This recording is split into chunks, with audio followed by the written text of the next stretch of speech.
Bismillahirrahmanirrahim. Assalamualaikum warahmatullahi wabarakatuh. Alhamdulillahirabbil alamin. Alladzi bi ni'matihi tatimmus shalihat. Alhamdulillahilladzi hadana li hadza wa ma kunna linahtadi ya laula an hadanallah. Asyhadu an la ilaha illallah wahdahu la syarikalah wa asyhadu anna Muhammadan abduhu wa nabiyya wa la rasula ba'dah. Qala rabbi shrah li sadri wa yassir li amri wahlul 'uqdatam min lisani yafqahu qawli, amma ba'd. Bapak Ibu sekalian, hadirin wal hadirat rahimani wa rahimakumullah. Alhamdulillah, puji dan syukur tidak lupa untuk senantiasa kita memanjatkannya kepada Allah Ta'ala, di mana pagi hari ini kembali Allah pertemukan kita di majelis yang mudah-mudahan penuh barokah dari Allah Ta'ala ini dalam kondisi yang sehat. Alhamdulillah kembali Allah hadirkan pagi yang sangat cerah. Mudah-mudahan pagi hari ini Allah rizkikan kepada kita banyak ilmu yang akan membawa banyak maslahat untuk kita dan orang-orang di sekitar kita. Maka saya mengajak atas segala nikmat Allah ini, kita lafadzkan kesyukuran kita kepadanya dengan membaca hamdalah bersama-sama. Alhamdulillahirabbil alamin. Salawat beriring salam semoga terlimpah curahkan atas qudwah hasanah kita Rasulullah Muhammad sallallahu alaihi wasallam. Salawat beriring salam semoga terlimpah curahkan pula atas keluarganya, para sahabatnya, hingga seluruh umatnya. Bapak Ibu sekalian, anak-anakku semuanya, rahimani wa rahimakumullah. Wabil khusus kepada Bapak Ibu yang hadir, kami ucapkan selamat datang. Sugeng rawuh, ahlan wa sahlan. Kembali saya mewakili tuan rumah sekaligus menjadi pemandu acara kegiatan inti pagi hari ini, yaitu tausiah konseling bersama Ustadz Umar Fakihuddin, mengucapkan permohonan maaf yang setulus-tulusnya manakala kembali masih banyak hal-hal yang kami fasilitaskan kepada Bapak Ibu sekalian yang mana belum berkenan. Minta doanya kembali majelis-majelis kita akan selalu menjadi momentum untuk kita banyak berdoa kepada Allah Ta'ala agar Allah lipat gandakan apa yang menjadi nikmat-nikmatnya untuk kita semua, salah satunya di majelis ini. Mudah-mudahan segala fasilitasnya semakin ditambah kebaikannya oleh Allah Ta'ala sehingga menambah kenyamanan dalam kita bertolabul ilmi bersama-sama. Alhamdulillah atas segala hal yang Allah berikan hingga kita senantiasa dimampukan oleh Allah untuk menyelenggarakan majelis-majelis yang sudah kita sepakati jadwalnya. Bapak Ibu sekalian, rahimani wa rahimakumullah, sedikit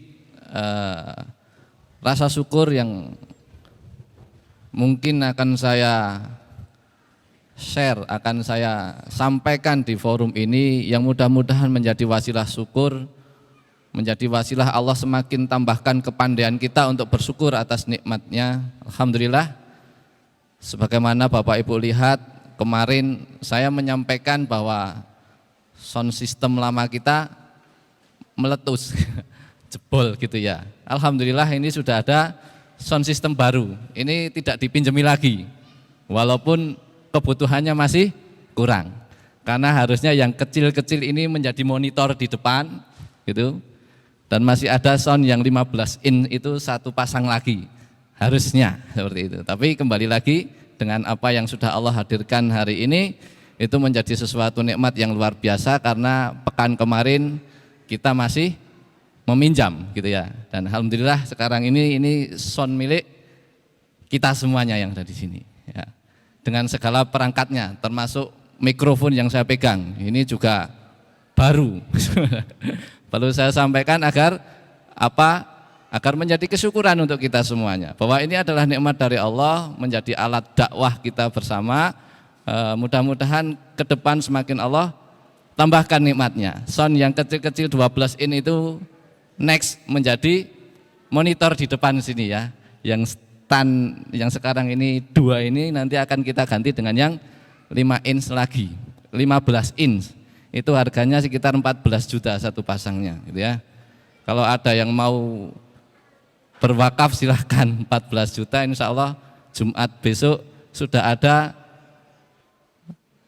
sound yang 15 inch baru. Setiap suara yang nanti akan keluar dalam menyampaikan ilmu, mudah-mudahan menjadi bagian dari jariah panjenengan yang berwakaf. Allahumma amin. Enggak tahu nanti masa kerjanya apakah 2 tahun, 3 tahun, 4 tahun, berapa ratus atau berapa ribu majelis ilmu akan menjadi bagian dari jariah Bapak Ibu semua yang nanti mengambil kesempatan. Gitu ya. Nanti boleh di belakang layar bisa menemui saya mau membelikan 1 set sound system merek Yamaha 15 in gitu ya. Ini sebagai tambahan informasi. Ini salah satu nikmat yang kemarin efek dari Gurunda Profesor Dr. Abdul Somad LCMAG. Nah, ini salah satu efeknya itu dapat sound system set yang baru, alhamdulillah. Dan saya mendapatkan informasi dari sahabat saya dari Salatiga, nge-share tausiahnya Ustadz Abdul Somad waktu dia bisa kemarin, silaturahim dia bisa kemarin. Masya Allah, ya kan, pagi hari ini beliau bertestimoni kepada saya, Ustadz, Masya Allah, mana itu nge-share video YouTube-nya Ustadz Abdul Somad yang pas silaturahim ke tempat antum. Masya Allah, pagi hari ini ada seseorang hamba Allah yang karena informasi yang saya share yaitu kajian Ustadz Abdul Somad di Yabisa itu, pagi hari ini mewakafkan 280 juta rupiah. Ditambah mau menjual motor yang beliau miliki senilai 100 juta rupiah, nanti diakadkan 40 juta rupiahnya untuk disalurkan ke sahabat saya ini. Beliau namanya Ustadz Fitru Rizal.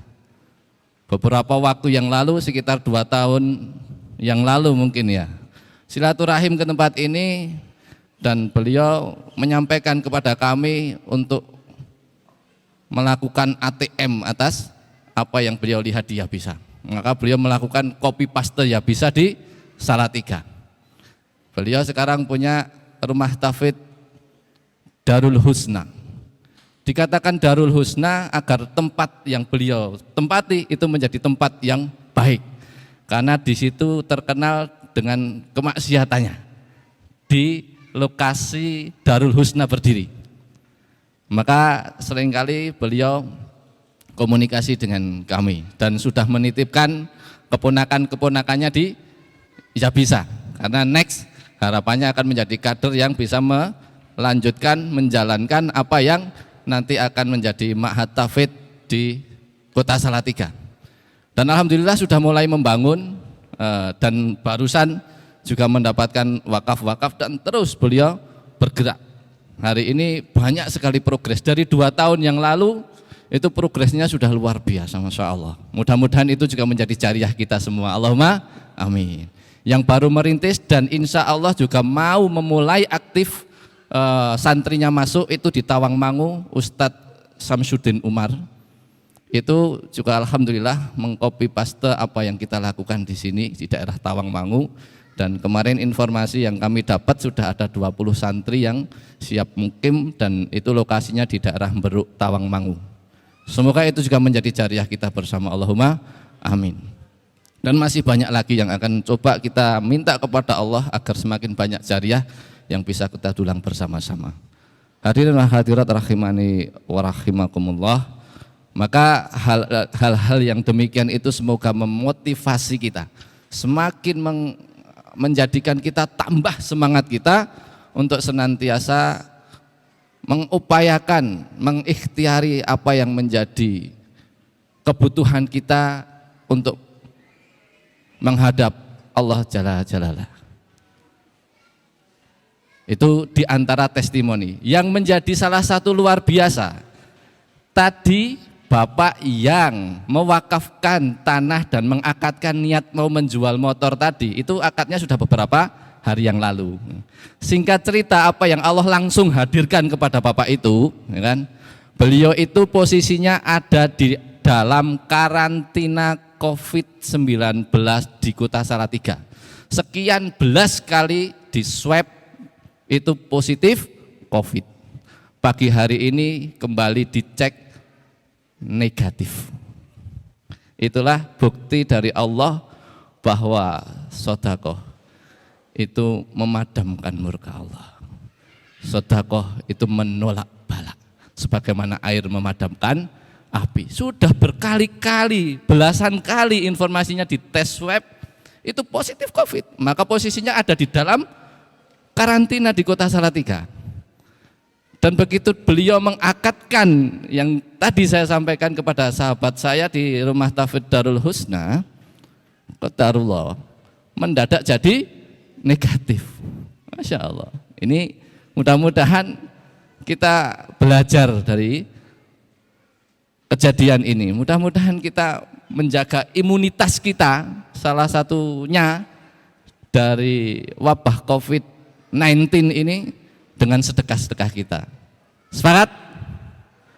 Mudah-mudahan kita semua dikuatkan, dimampukan oleh Allah Ta'ala untuk bisa mengamalkan amalan yang tidak mudah itu. Karena secara zahir kita kehilangan, padahal secara janji kita akan dilipat gandakan oleh Allah balasannya. Bahkan dikatakan qardan hasanah, itu pinjaman yang baik. Yudha'afu lahum, bahkan akan dibalas berkali lipat. Walahum ajrun karim, dan akan dipahalai oleh Allah dengan pahala yang besar. Dibalas berkali lipat itu berarti dunia, karena setelah itu baru dipahalai, itu berarti akhirat gitu ya. Nah, jadi janji Allah itu akan diberikan balasan berkali lipat dan juga akan dipahalai dengan pahala yang besar. Mudah-mudahan kita menjadi orang yang termotivasi bahwa itu adalah pinjaman yang baik. Kalau misalnya saya menganggap panjenengan itu baik, maka ketika saya punya jenengan meminjam, itu pasti akan saya pinjami. Kalau saya melihat bahwa sahabat saya ini adalah orang yang berkarakter baik, ini yang meminta pinjaman itu Allahu Ta'ala. Apakah kita masih sangsi untuk meminjamkannya? Padahal sudah menjanjikan dengan janji-janji yang banyak. Andai kata kita melihat dalil hujah, banyak sekali janji Allah yang luar biasa bagi orang yang melakukannya. Bahkan andai kata orang itu sudah meninggal dunia, ada kesempatan mau dihidupkan lagi, ya kan? Maka yang akan dilakukan pertama adalah sedekah. Maka mudah-mudahan kita mengilmui, memahami sehingga bisa mengamalkan. Allahumma amin. Pada kesempatan hari ini luar biasa karena hari ini coba kita akan mengangkat sebuah testimoni pula dari sahabat kita yang ada di Temanggung. Dua orang sahabat lama saya. Sahabat lama memang sudah dari lama kenal gitu, bukan karena lama tak jumpa gitu kan. Sudah sekian lama kami mengenal satu sama lain, teman main dari dulu. Maka saya mengajak kepada sahabat saya ini untuk berharap bisa memberikan sebuah inspirasi kebaikan yang semoga di dalamnya mengalirkan kebaikan pula untuk dirinya, keluarganya dan juga orang-orang di sekitarnya. Maka alhamdulillah kayaknya sudah saya lihat ada di antara kita. Beliau adalah Mas Anton. Yang pertama, monggo Mas Anton silahkan membersamai saya di atas panggung. Mas Anton ini pemilik Jingga Butik. Beliau berkolaborasi bersama istrinya mempunyai usaha bernama Jingga Butik. Waalaikumsalam. Silahkan Mas. Tidak cukup satu, saya tambah lagi biar tambah semangat gitu ya. Ada sahabat lama saya juga ini, sahabat mulai dolanan motor sama ini beliau ini nguprek-uprek motor dari kecil. Ini saudara saya yang satu lagi, sahabat saya bernama Mas Romi. Nah, itu sudah ada di sebelah sananya. Mas Romi pemilik 5O Barbershop. Monggo Mas Romi hadir di tengah-tengah dari sahabat-sahabat kita yang hadir di sini. Mudah-mudahan kehadiran beliau berdua ini menjadi wasilah kita untuk mendapatkan banyak inspirasi dari Allah Ta'ala atas apa yang mereka lakukan. Hadirin semuanya, rahimani wa rahimakumullah. Inilah dua sosok yang akan kita minta informasi-informasi, pengalaman-pengalaman yang selama ini beliau berdua jalani, wabil khusus sinerginya bersama Yayasan Subulus Salam Nusantara, juga Rumah Tauhid Ya Bisa. Maka mudah-mudahan ini menjadi awalan kajian hari ini yang juga tidak kalah untuk memberikan dampak manfaatnya untuk kita bersama. Kita hidupkan dulu, gantian aja ya. Pakai yang ini aja Mas. Yang pertama dari yang senior dulu. Ini melihat senioritasnya, yang Mas Anton lebih senior. Tapi tidak beda jauh, paling selisih 1 atau 2 tahun gitu ya. Tapi sekalipun selisih usianya, dolane bareng kan, ngintil-intilan ini. Enggak ini ngintil itu, enggak yang itu ngintil ini gitu ya. Maka yang pertama akan kita minta inspirasinya, pengalamannya bersama Ya Bisa. Tadi kita ternyata membuka dari inspirasi Ustadz Abdul Somad di sini lewat pengalaman sahabat kita yang di Salatiga, Mas Fitrul Rizal, kaitannya dengan nikmat Allah, kaitannya dengan awalan dengan sedekah. Mas Fitrul Rizal ini di Salatiga juga aktif untuk berbagi sembako. Jadi setiap saat, sepekan sekali beliau juga keliling kota Salatiga untuk berbagi sembako, gitu kan? Sehingga Allah rizkikan banyak hal kepada Mas Fitrul Rizal tadi. Selalu ada alasan. Ketika Allah itu menolong, pasti ada alasannya. Alasannya yang bersangkutan minta tolong, yang bersangkutan juga menolong. Karena siapa yang ingin ditolong maka dia harus menolong. Seperti itu kaidahnya. Maka Mas Anton silahkan sampaikan kisah-kisah yang panjenengan bisa sampaikan untuk sahabat-sahabat yang hadir di majelis pagi hari ini, kaitannya dengan apa yang jenengan alami. Monggo Mas Anton. Mulai dari pengalaman panjenengan mengawali bisnis kecil-kecilan, tetapi poin utamanya yang jenengan ingin angkat adalah kaitan dengan apa yang jenengan lakukan non teknis, kaitannya dengan sedekah. Monggo Mas Anton. Assalamualaikum warahmatullahi wabarakatuh. Rabbi shrah li sadri wa yassir li amri wahlul 'uqdatam min lisani yafqahu qawli. Amma ba'du. Saya bingung mau ngomong apa. Enggak apa-apa, biasa kan. Orang enggak biasa di panggung itu ya begini, enggak apa-apa. Pengalaman panjenengan ketika mengawali dulu ya kan, berinteraksi dengan Yayasan Subulus Salam Nusantara atau Ya Bisa, ketika itu berupa amalan yang jenengan dawamkan sampai hari ini. Sampai hari ini tuh beliau salah satu orang yang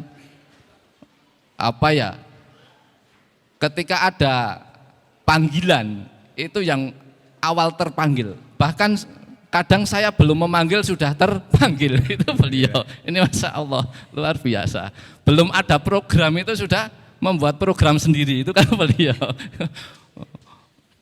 Bahasanya Om nitip, nah, gitu kan, jering kayak gitu, langsung transfer, sudah ada bukti transfernya.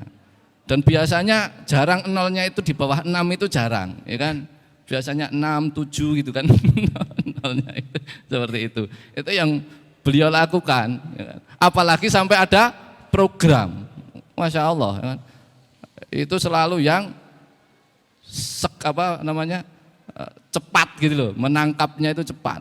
Baru mau direncanakan, diopinikan akan dibangun pondok rumah tahfidz ya bisa yang ada di Wali Telon Krikil, belum dimulai apa-apa, ya kan? Inden, ya kan? Listrik, inden, pam, inden, sumur, terserah arek sumur, arek pam, ya kan? Aku inden, kayak gitu. Belum dimulai sudah di inden. Demikian juga beliau, ini ya inden, inden banyak, Masya Allah. Masjid itu belum dibuat, inden, semua keramik, jangan ke yang lain. Ini ahli-ahli inden. Maka orang-orang yang ahli inden kebaikan itu seringkali malah rizkinya tidak pernah inden gitu. Itu Masya Allah. Nah itu apa yang beliau ini berdua sering lakukan. Ini dalam rangka kita mempunyai dua pilihan. Pilihan di mana kita harus diam, sembunyi, tanpa ada orang yang tahu. Hanya urusan kita dan Allah, menjadi amal terkhusus kita kepada Allah. Tapi ada juga momentum di mana apa yang menjadi amal kita kaitannya dengan sedekah ini juga kadang harus dijaharkan, harus dinampakkan agar menjadi motivasi, agar menjadi jariah. Barangkali dengan hadirnya beliau berdua di sini, panjenengan menjadi bersemangat, kan menjadi jariah bagi beliau berdua. Maka beliau berdua ini tidak mau naik panggung, waduh, engkau khawatir, apa ora khawatir engkau nek dadi jariah wong pirang-pirang. Jariah yang hadir sekian orang. Belum kalau nanti diangkat di YouTube gitu kan. Orang yang terinspirasi dari YouTube tak terhingga. Apa ora khawatir? Yo ora situ khawatir dek ngono gitu. Ini yang menjadi motivasi ya. Jadi bukan dalam rangka untuk riak, sombong, tidak ya kan. Walaupun manusiawi kadang ada terbesit rasa itu ketika kita dimunculkan atau dinampakkan, tetapi sudah ada antivirusnya ya kan, langsung segera memperbaiki dengan istighfar kita dan seterusnya ya kan, dan mempunyai kesempatan untuk menuai jariah dari orang-orang yang terinspirasi. Allahumma amin. Maka silakan sedikit bercerita Mas Anton kaitannya dengan apa yang sudah panjenengan lakukan, seperti apa kondisi dulu, seperti apa kondisi sekarang, itu aja yang mempermudah biar tidak detail gitu ya. Monggo Mas Anton. Sedikit cerita dari saya. Dulu itu Zabisa itu masih awal-awal kenal Mas Heri Hijrah itu saya ikut kajian di Geneng ya Mas, awal 2013-2012 ya. Terus itu ada suatu kajian yang masih saya ingat itu, kalau kita itu di medan dakwah itu mau cuma jadi penonton, jadi penyeru, apa jadi pelaku. Nah, tetap imbasnya kalau jadi pelaku itu kan ya tetap jadi penyeru, nggak cuma jadi penonton ya Mas. Salah satu kajian itu. Terus sering berjalannya waktu, Zabisa alhamdulillah dapat wakaf ya di Gemoh. Betul. Alhamdulillah masih lanjut di sana ngaji lagi. Itu pas saya alhamdulillah ada niatan hijrah dari riba. Dulu saya juga kebelit riba. Terus ketika saya hijrah dari riba itu ternyata kalau cuma kajian itu kita cuma jadi penonton, nggak ada nekat, nggak ada niat ya Mas. Cuma wah besok kalau ada rezeki saya mau berhenti, mau gini. Wah planningnya pokoknya angan-angan tok, nggak ada kenyataan, nggak ada progres. Akhirnya niat, ada niat, kedua nekat ngomong sama istri, Dulu itu zaman 2013, 2014-an itu modal dagang masih cemen. Akhirnya nekat utang bank pas itu. Terus mau puasa itu butuh modal. Tapi saya pas itu pas kajiannya Bu Jujuk itu, Bunda Jujuk itu, terus ngono terus ki njur piye Mas kowe iki Mas? Ya gini-gini aja berarti ya Bu. Terus saya ngomong sama istri, saya pengen berhenti pinjam bank. Pas itu pas mau puasa. Terus sama istri, tobatnya mbok besok aja habis lebaran. Itu masih ikut saya sama istri itu. Terus kan punya modal secara dagang dihitung itu, wah ini kalau modal segini itu insya Allah habis lebaran dapat segini, nanti ngesai BRI, wah pret. Kalau Ustadz siapa itu dulu Muslim. Ustadz Riyad. Kayak gitu itu pret. Harusnya itu gas. Akhirnya gas itu. Walaupun diawali pakai ribut-ribut sama istri, tapi akhirnya dia ridho. Alhamdulillah ternyata dagang itu enggak pakai modal. Menurut saya modal sedikit itu enggak jamin hasilnya sedikit. Modal sedikit insya Allah ditambah infak, tambah sedekah, hasilnya itu jeblok. Ya itu. Pas itu mulai kajian-kajian itu pas itu dulu zaman Ustadz Yusuf Mansur itu kan yang penting itu Allah dulu, Allah lagi, Allah terus ya Mas ya. Pokoknya intinya itu niat, nekat, gas. Nanti Allah yang beresin pokoknya belakangnya. Alhamdulillah sampai sekarang. Dulu Zabisa ini di sini masih berupa tanah, dapat wakaf dari Pak Yasir. Tahu terus cuma lihat sih nggak nyemplung, cuma lihat aja. Ternyata Allah itu juga menjamin. Mas Heri sering cerita nggak ada Mas aku iki ming duwe anggaran sakmene apa ya iso meh bikin Mas bikin rumah tahfidz sing luasnya segitu, dapat amanah kayak gini ini dites sama Allah seberapa kita itu bisa berusaha, seberapa kita bisa tawakal. Tapi saya sendiri alhamdulillah udah membuktikan Allah itu nggak pernah pelit. Pokoknya kalau kita itu ibaratnya sama orang tua lah, disuruh manut, yo. Nanti orang tua dimintain, Pak aku butuh motor, yo gampang. Tapi Allah itu lebih murah daripada itu, lebih ibaratnya sampai belum ngomong aja udah nyolah gitu. Cuma seberapa kita bersyukur ya Mas. Masya Allah gitu ya. Sampai belum ngomong itu sudah dinyoh gitu katanya Mas Anton gitu. Belum sampai ngomong dibatin nyoh gitu ya. Kalau pengalaman beliau Masya Allah. Ya beliau termasuk yang membersamai kembali karena ini dua orang sahabat lama saya sehingga merintisnya semua ini bareng-bareng, termasuk merintisnya usaha beliau-beliau itu ya saya paham, mulai dari ngontrak tempat sepetak gitu kan. Mbuh sesuk iso kuat memperpanjang kontrakan apa enggak, itu pengalaman masa lalu beliau berdua ini ya kan. Wis bangkrut entek-entekan, buka ini gagal. Wah, ini pengalaman beliau berdua ini seperti itu sampai ketemu sama formula ajaibnya ya kan. Formula ajaibnya diantara yang bisa saya sampaikan di sini adalah bagaimana kita terus memperbaiki diri. Ya. Setelah memperbaiki diri, stainless itu karya beliau-beliau ini seperti itu, Masya Allah. Ya kan? Karena kami mengawali pembangunan tempat ini itu hanya punya uang 20 juta rupiah. Ya, jadi hanya untuk sekedar ngersi ilahan saja nggak cukup, apalagi membangun talut, apalagi sampai membangun cakarayam-cakarayamnya nggak cukup, ya kan? Alhamdulillah hari ini kita sudah berada di tempat ini dalam kondisi yang seperti ini, bisa untuk tempat bersama-sama tholabul ilmi, Masya Allah.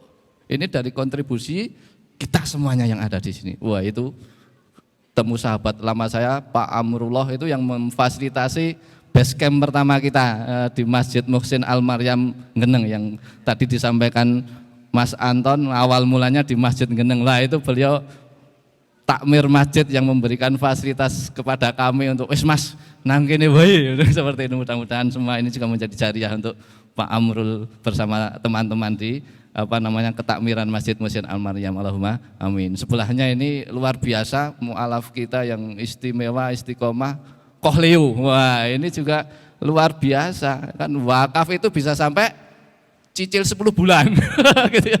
Tat nyicil gitu itu Kohleu. Masya Allah, ini orang-orang hebat semuanya ya. Ini adalah variabel-variabel di mana akhirnya rumah tahfidz Zabisa dengan izin Allah berdiri saat ini, bahkan akan berdiri banyak di tempat lain. Allahumma amin. Dan semoga ini menjadi jariah kita bersama. Kita lanjut, masih ada Mas Romi ini yang akan memberikan beberapa pengalaman menariknya insya Allah terkait dengan interaksinya dengan Yayasan Subulus Salam Nusantara dan Zabisa, dari kondisi yang beliau alami secara pribadi.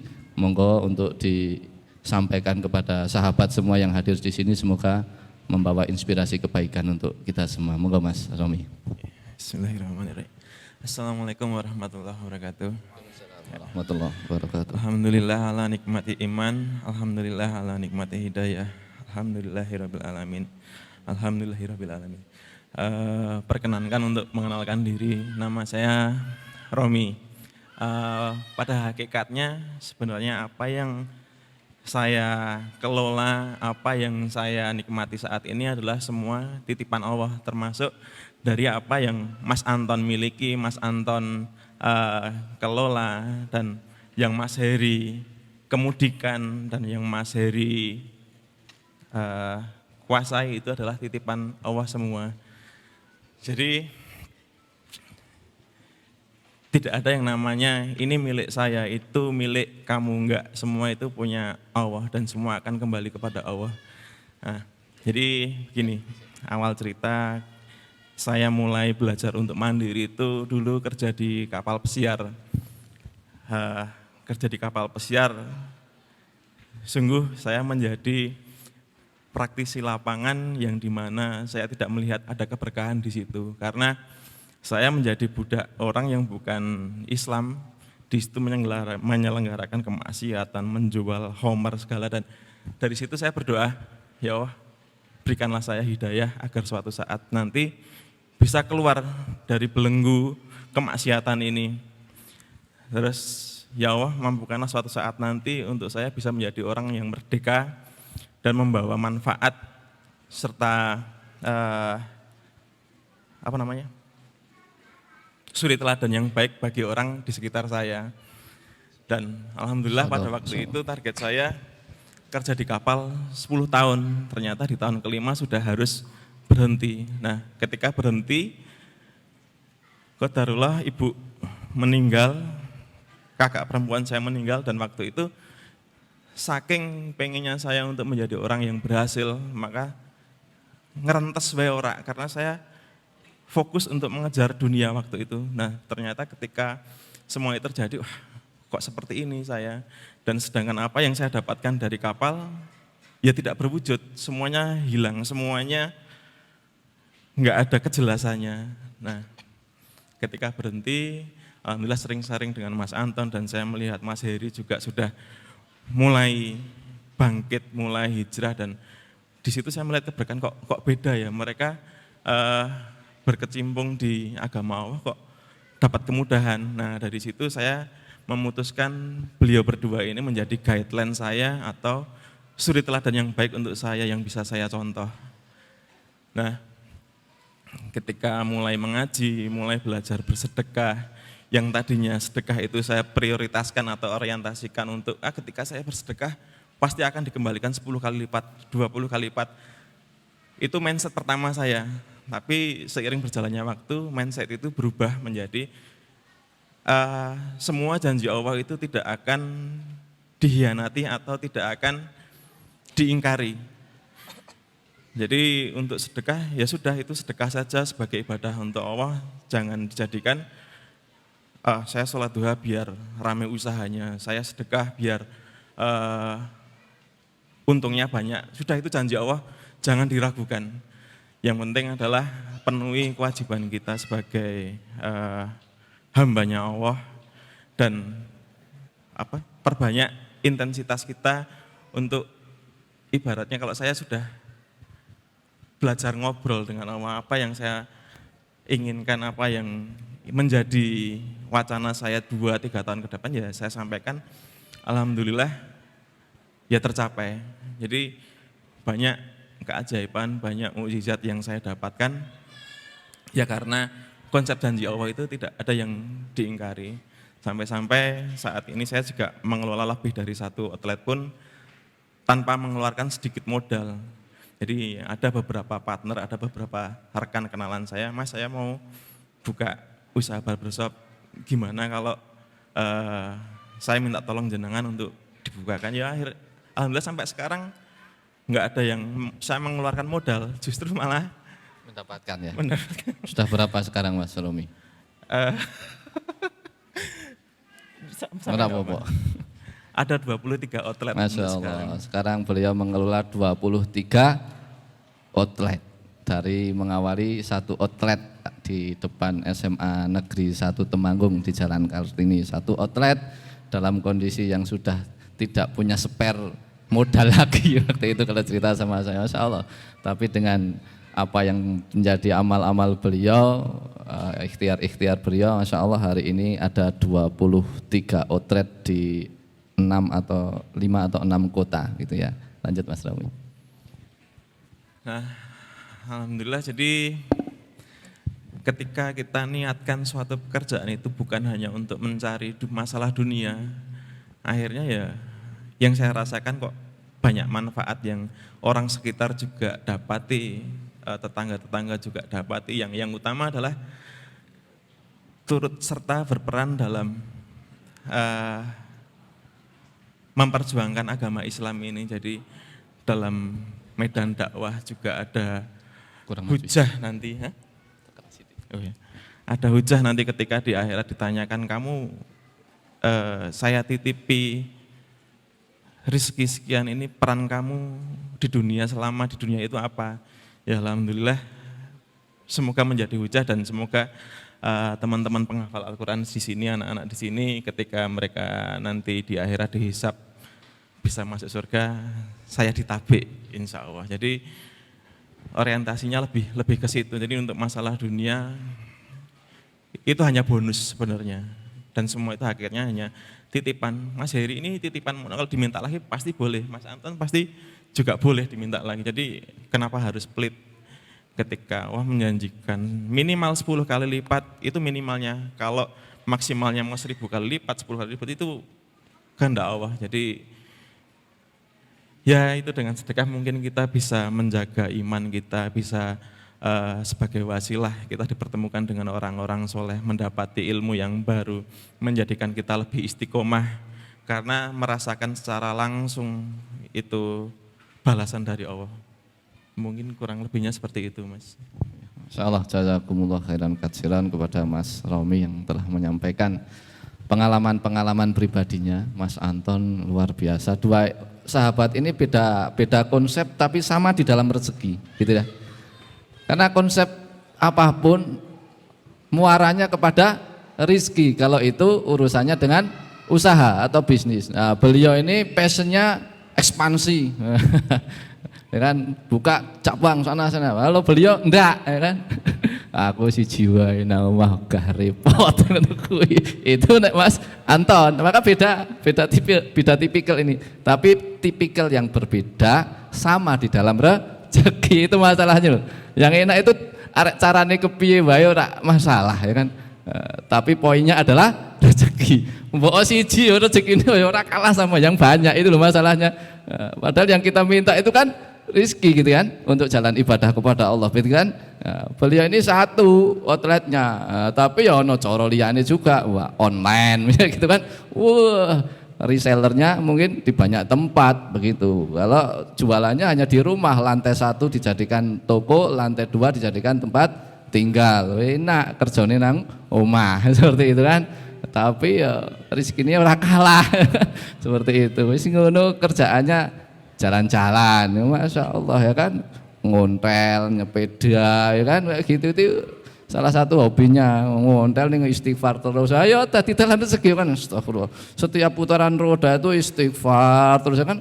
Ya setiap putaran roda itu nanti menjadi wasilah pintu rizki kan, sedekah, istighfar, wali macam-macam, masya Allah. Maka Allah hadirkan rizki. Maka mau 1 outlet, 23 outlet tidak masalah. Tergantung passion kita itu seperti apa.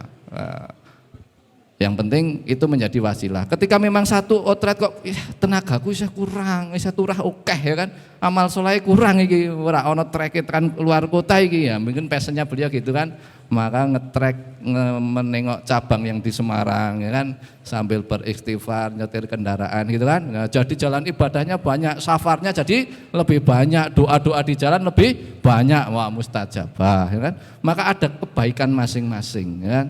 Maka kita itu tidak bisa, aku mesti kudu koyo kae, enggak bisa. Kita punya jalannya masing-masing. Sehingga berhusnudon saja kepada Allah bahwa kita akan dipertemukan oleh Allah atas jalan-jalan yang Allah kehendaki atas diri kita. Beda-beda setiap kita, gitu ya. Mudah-mudahan apa yang tadi disampaikan oleh beliau berdua ini menginspirasi kita di dalam kebaikan. Mudah-mudahan menjadi semangat kita untuk tidak takut beramal soleh.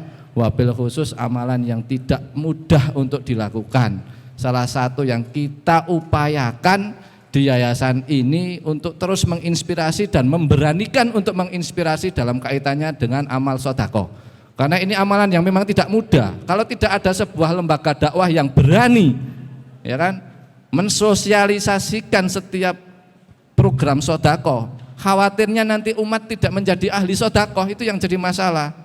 Memang berat yayasan lembaga dakwah yang banyak ngomong soal sodako, itu fitnahnya banyak. Tapi ini harus disampaikan karena ini adalah perintah Allah gitu loh. Ya. Maka tagline dari Yayasan Subulus Salam Nusantara itu meniatkan setiap rupiah untuk membeli jannah. Allahumma amin. Mudah-mudahan setiap rupiah yang Allah amanahkan kepada kita semua menjadi jalan kita untuk membeli jannah-jannahnya Allah. Allahumma amin. Itu saja kiranya untuk inspirasi dari 2 sahabat hebat saya, Mas Anton dan Mas Romi. Jazakumullahu khairan katsiran. Mudah-mudahan panjenengan semuanya, kita semuanya yang ada di majelis ini diberikan kekuatan oleh Allah Ta'ala untuk senantiasa meningkatkan amal soleh kita. Apa-apa yang Allah perintahkan semoga menjadi jalan hidup kita, karena hidup ini memang untuk ibadah, untuk mentaati Allah. Semoga setiap sujud-sujud kita adalah sebuah kebahagiaan yang luar biasa yang kita terima atas pemberian Allah, sehingga ibadah kita menjadi indah dirasakan oleh hati-hati kita. Allahumma amin. Mas Anton dan Mas Romi, monggo bisa kembali ke tempat duduknya. Jazakumullah khairan katsir.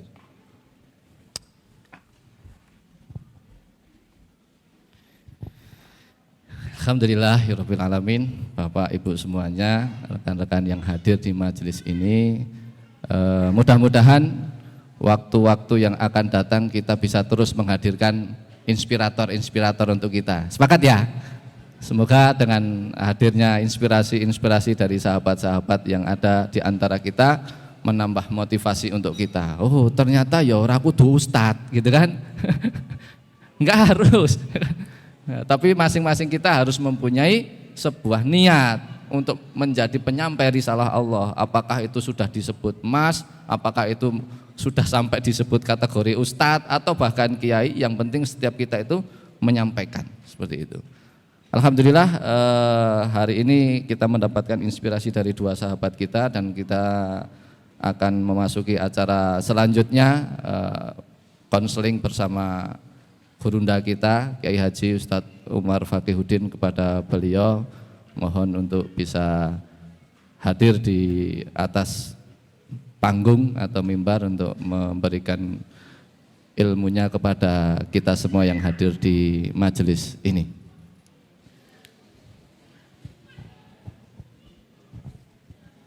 Wih, ini malah Mas Anton sama Mas Rom ini sudah turun, ini belum diminum.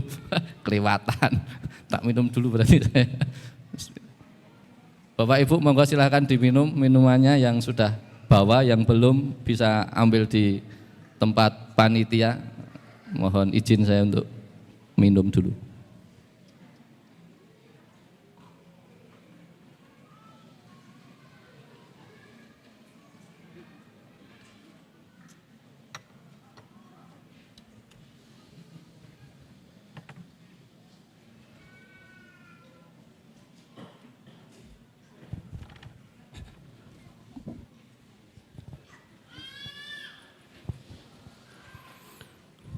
Bismillahirrahmanirrahim.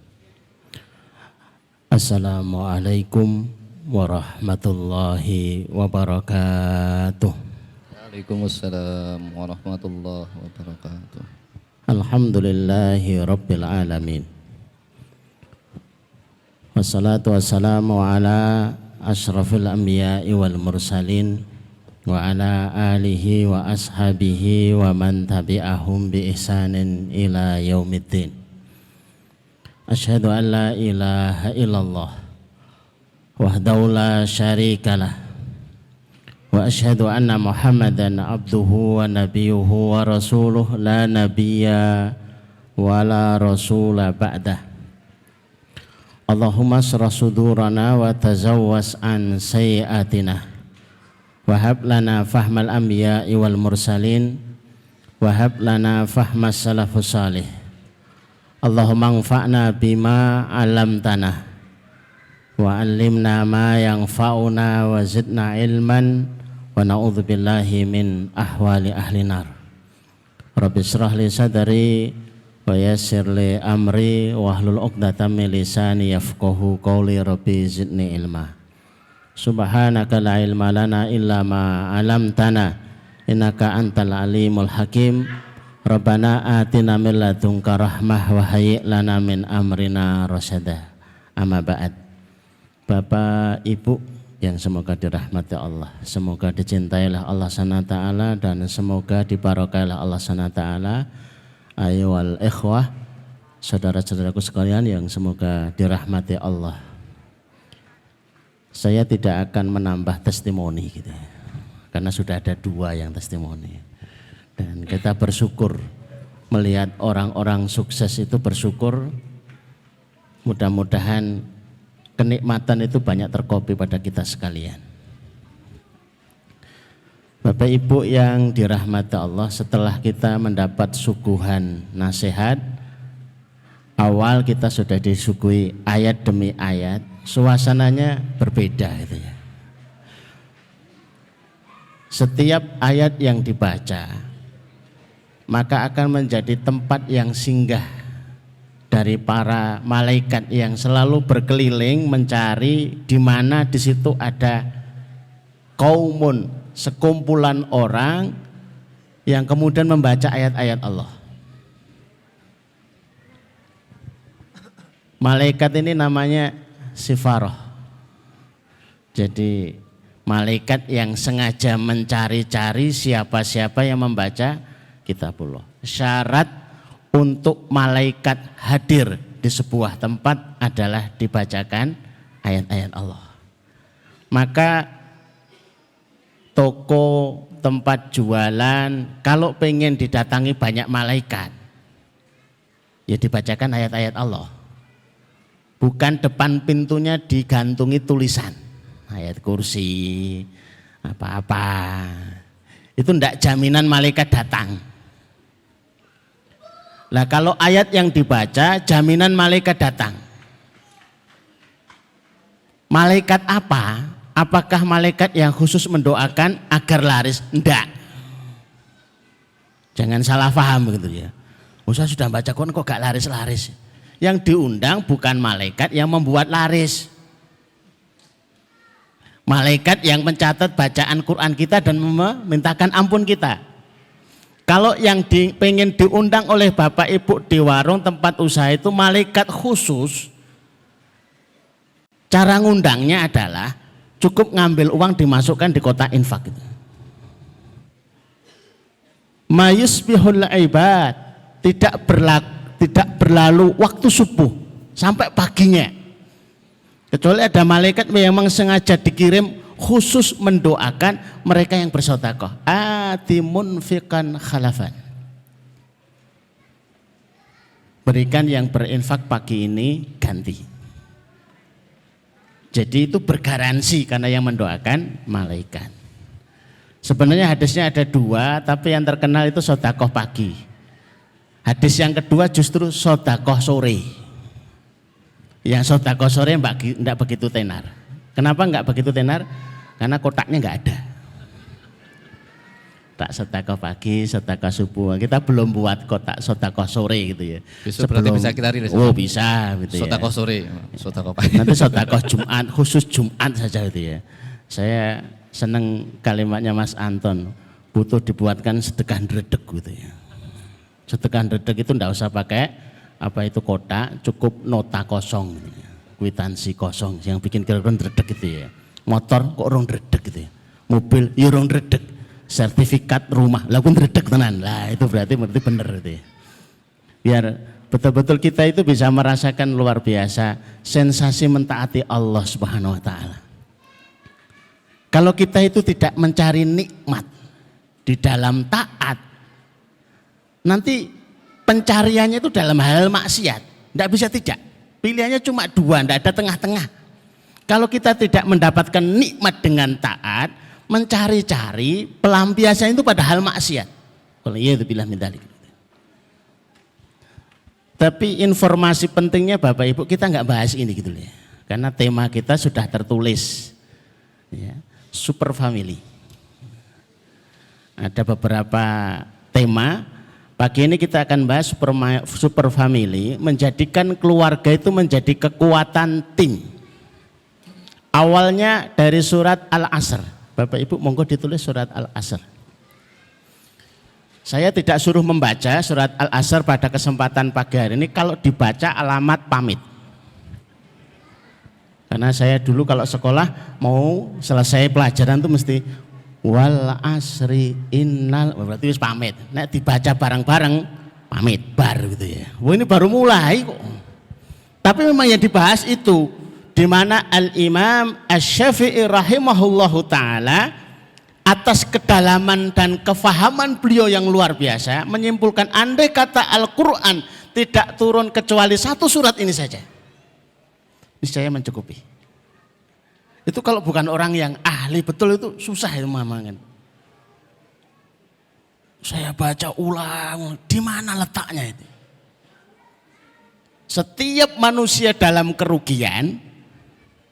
Dan kalau kerugian itu urusannya adalah waktu. Innal insana lafi khusrin, itu kaitannya dengan wal asr, waktu. Agar kita sebagai manusia itu sadar, kita ini dibatasi waktu. Waktu hidup, waktu muda, waktu lapang. Maka selagi kita berkesempatan, segera harus cepat-cepat. Agar lebih cepat memaksimalkan waktu yang digunakan, maka illalladzina amanu, itu pakai wawul jamaah ya, kecuali mereka-mereka yang berimannya secara berjamaah. Bapak yang enggak menjaga iman ibu, maka imannya terancam. Ibu yang enggak mau menjaga iman anak-anaknya, imannya sendiri terancam. Bapak ibu yang tidak mau menjaga iman anak-anaknya dan iman kerabatnya, maka imannya sendiri terancam. Wa amilus salihat, dan beramal soleh secara berjamaah.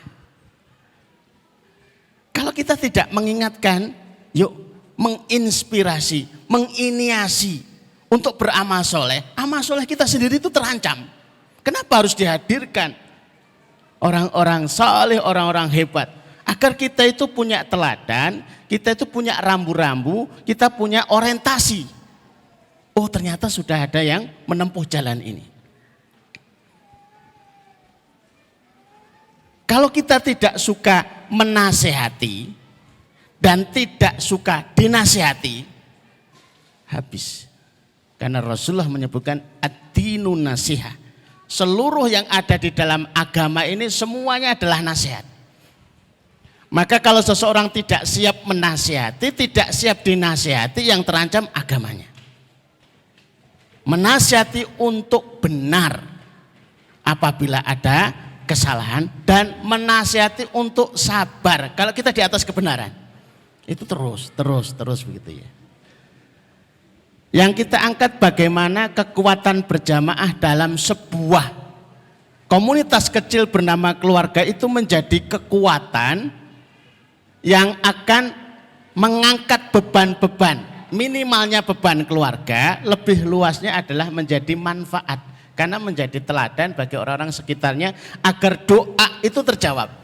Rabbana hab lana min azwajina wa dzurriyyatina qurrata a'yun waj'alna lil muttaqina imama. Ya Rabb, jadikan istri kami, jadikan keturunan kami, anak, cucu, cicit,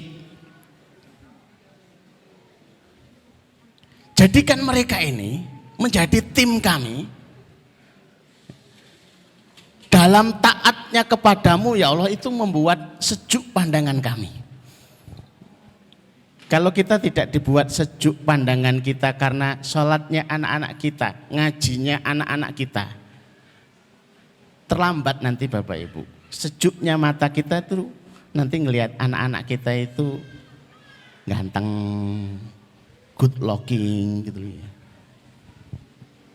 kaya, pakai motor bagus.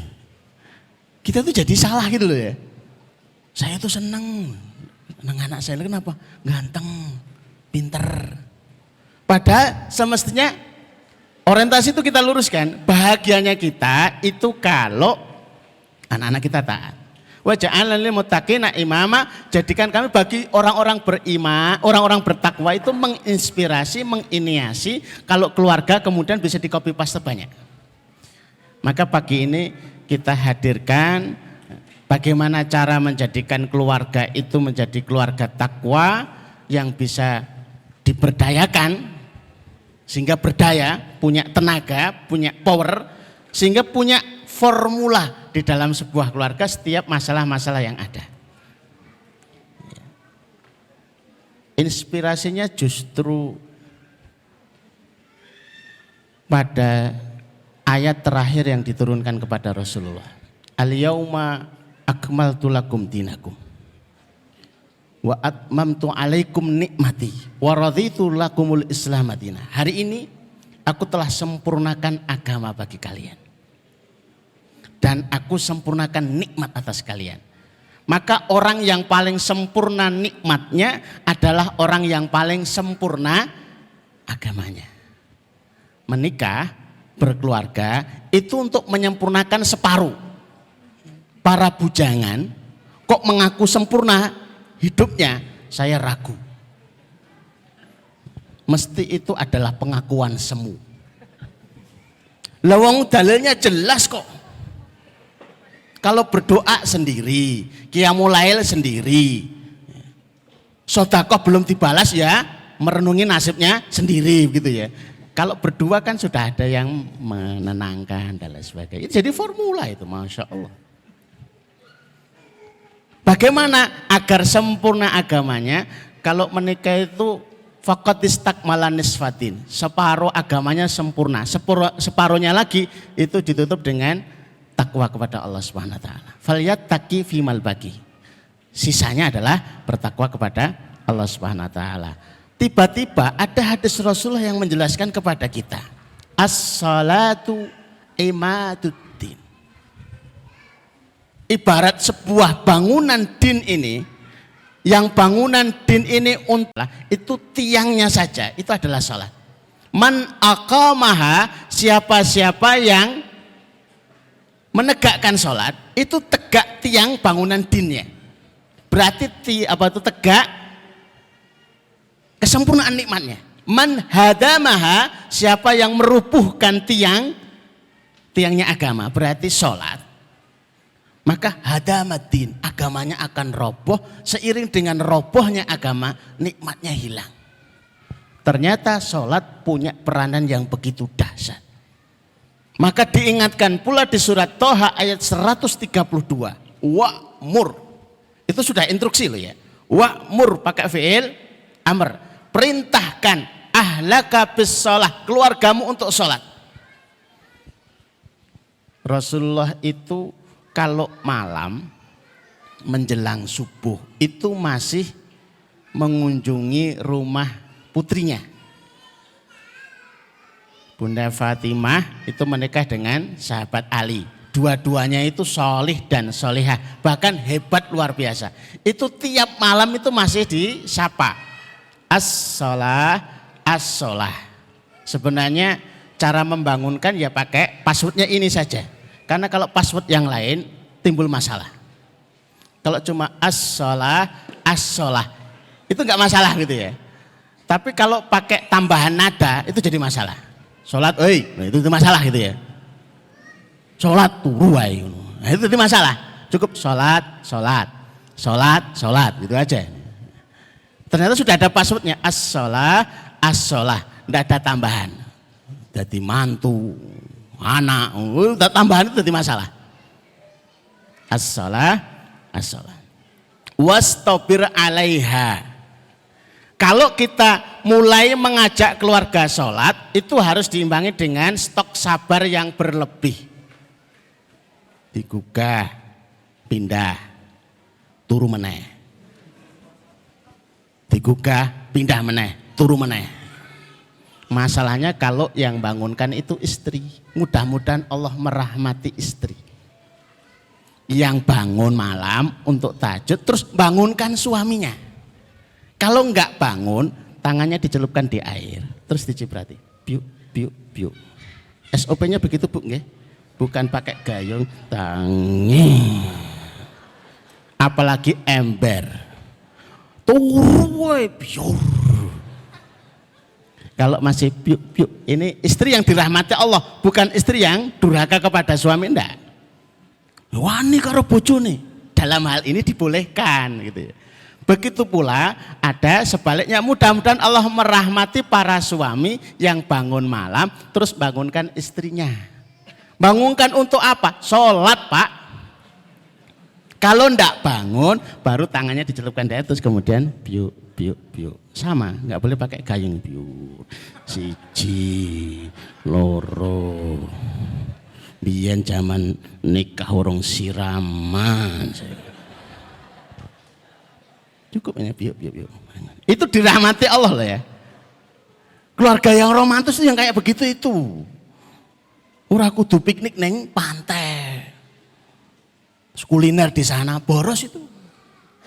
Sudah diajak qiyamul lail, itu keluarga yang romantis. Diajak salat, Masya Allah. Lanas alukar rizqo. Aku ndak minta rezeki kepada kalian. Artinya Allah nggak butuh dengan sholatmu. Kamu sholat nggak sholat, Allah tetap maha kaya. Allah tetap maha kuasa. Tapi justru kamu yang butuh sholat. Sholat itu bukan untuk Allah. Sholat itu untuk kita dan keluarga kita. La nas'aluka rizqo, aku tidak butuh rizki. Kalau kamu merasa sholat itu untuk Allah, salah. Nahnu narzukuka, justru kamu menjaga sholat dan keluargamu, itu yang membuatmu terjamin rezekinya. Coba kalau bapak ibu itu bisa sholat tuh, Masya Allah. Begitu tahajud bapak, ibu, anak itu dahsyat. Kalau sudah pasangannya sudah sholat, pasangannya yang kedua ya doanya disamakan dan kompak. Karena tidak ada kewajiban setelah ibadah kecuali berdoa, meminta. Saya sudah banyak ibadah tapi kok belum terkabul yang menjadi hajat-hajat saya. Minta enggak? Enggak. Ya wes toh. Mbok kita itu berdiri lama, duduk lama di samping warung, tapi enggak pesen-pesen. 1 jam, 2 jam sampai sore. Kemudian kita marah-marah sama pemilik warung. Kenapa saya tidak dilayani? Lah pesen enggak? Mboten. Lha kaya nyapo gitu loh ya. Jadi dikit-dikit doa, ibadah doa. Dalilnya apa? Iya karena butuh, iya karena stain. Daripada kita menunggu lama yang menjadi hajat-hajat kita, minta. Saya sampai menganalogikan tuh kayak anak kecil yang kelas TK, dikasih sangu sama ibunya 5.000, Terus dia sampai di kelas sama ustadzahnya disampaikan pengumuman. Besok anak-anak bawa uang 10.000 untuk iuran. Kira-kira anaknya mikir nggak Bapak Ibu? Yang punya anak-anak TK mikir nggak anaknya? Waduh, sangunya 5.000. Loh kok ada iuran 10.000? Terus tangannya ditaruh di kening. Stres aku. Pulang-pulang ngomong sama ibunya, Bu aku stres Bu. Lah napa? Ibu ngasih sangu kan 5.000. Lah terus, lah ustadzah itu nyampaikan ada iuran 10.000. Lah terus, aku stres Bu. Pernah ketemu anak begitu? Kalau ketemu diapakan Bu? Enggak iya. Lo karek ngomong itu loh selesai. Sekarang kita bawa anak itu sudah jadi usianya 50 tahun. Gaji saya kan cuma 2 juta. Lah kok ada tagihan 10 juta, stres aku. Dijenggung mboten Pak? Aku stres, lho napa? Lah gajiku kan 2 juta. Lah kok ada tagihan 10 juta, aku stres. Kalau iki gaya, lu karek njaluk lho. Anak kecil kita nggak bisa, kita hindari, kita langsung nggak bisa nerima itu anak itu stres. Tapi kok kalau kita tua kok bisa ya maklum lah anak stres. Ngomong gajimu mung 2 yuta, kurangnya aja akeh. Orang tua kok dimaklumi, anak-anak nggak dimaklumi. Padahal kan sederhana begitu saja. Ya sudah saya tak ibadah doa. Ya sudah gitu aja. Ya Allah saya belum punya modal, minta modal. Sudah ada modal, ya Allah sudah ada modal, belum punya usaha. Terus minta, sudah ada usaha ya Allah, belum ada yang beli. Sudah ada yang beli ya Allah, untungnya saya nggak tahu. Sudah ada untungnya ya Allah, tapi kurang banyak. Sudah ada untungnya ya Allah, pengen punya usaha 2, usaha 3, usaha 4, usaha 5 sampai 23. Sederhana dengan sholat itu. Kemudian kalau itu hajat keluarga ya diminta sekeluarga. Habis sholat tahajud, habis sholat 5 waktu itu berdoa semua. Jangan seperti yang kami ceritakan kemarin, anaknya yang kecil, Pak, beliin sepeda. Rata-rata jawabannya apa? Nanti kalau sudah punya wah. Bulan kedua minta lagi, sepedanya mana Pak? Sabar, nanti kalau sudah punya rezeki. Bulan ketiga, ya belum dibelikan juga, karena kebutuhannya banyak. Masih musim pandemi. Tahu-tahu Mbak datang bawa sepeda. Kalimatnya itu nggak enak didengar. Bapak itu nggak kayak Mbah. Itu sudah sakit loh Pak ya. Bapak miskin. Nangis batin Pak. Nak jangan katakan itu nak, walaupun itu kenyataan. Sakit loh. Tapi kalau kita ulang lagi, Pak beliin sepeda. Oke, insya Allah. Bapak berdoa, ibu berdoa, kamu berdoa, masnya mana? Bantu berdoa pula. Masalah nanti oleh Allah dititipkan lewat siapa saja, terserah Allah. Bulan pertama belum bisa dibelikan. Mana Pak? Ya sabar, nunggu. Kita belum tahu dititipkan Allah lewat siapa. Bulan kedua titipannya masih proses. COD-nya belum tahu. Bulan ketiga Mbah datang bawa sepeda, anak itu teriaknya itu cakep itu loh. Pak dititipkan Mbah, cocok. Titipkan Mbah, seneng itu ya. Nanti lama-lama anak kita, Pak nanti malam tahajud yuk. Kenapa? Motor. Ayo. Ya. Ibunya juga ngajak tahajud. Kenapa? Uang belanja naik. Oh ya, apalagi itu. Jadi jadikan sholat itu betul-betul menjadi sarana kendaraan untuk meminta tolong kepada Allah Subhanahu wa taala. Nah, keluarga ini kalau bisa digerakkan, ini menjadi sebuah kekuatan yang luar biasa. Kalau Bapak Ibu tahajud belum bisa jam 3 malam, kerjakan jam 8 malam. Yang penting sekeluarga bisa tahajud bareng. Lah apa boleh? Waktu tahajud ba'da isya sampai subuh. Mau milih kapan? Daripada jam 3 tidak bisa bangun semuanya, mending jam 8 tapi bisa bangun semuanya. Disiapkan tempat sholatnya di rumah untuk sholat duha, untuk sholat rawatib, barangkali di masjid nggak berkenan, di rumah berkenan. Sehingga ada tempat pas sholatan sebagai bentuk kita adalah keluarga yang ahli sholat. Apapun masalah kita, di titik mana kita tersendat dan tersumbat keluarga kita, maka mulailah titik pertama dari sholat. Kami diminta menjadi konsultan di beberapa perusahaan dan salah satunya adalah rumah sakit, dan selalu yang kami jadikan sebagai sebuah alat untuk mendeteksi seberapa problem masalahnya itu kami tulis jadwal sholat isya. Kalau sholat isya itu jam 7 misalkan, baru kami cek. Pak dokter jam berapa? Jam 9 Ustaz. Lah kenapa? Nunggu praktek selesai. Ibu perawat jam berapa? Jam 11. Nah kenapa? Nunggu sinetron rampung. Nonton sinetron juga ini perawat. Pak Satpam jam berapa? Lah saya jam 12. Lah kenapa? Nunggu bolanya rampung. Gitu ya ada loh. Isya terus subuh. Atau isya plus tahajud. Saya belum pernah nemu kitab fikihnya. Ada jamak sholat isya dan tahajud itu belum ada. Apalagi jamak sholat isya dan subuh belum ketemu. Lawang itu terlambat aja. Misalkan per sholat itu terlambat 10 menit. Kali 5 kali berarti 50 menit. Kali 30 hari berarti 1500 menit. Umpama tangan kita terangkat, ya Allah, lunaskan hutang kami. Tiba-tiba ada suara tanpa wujud.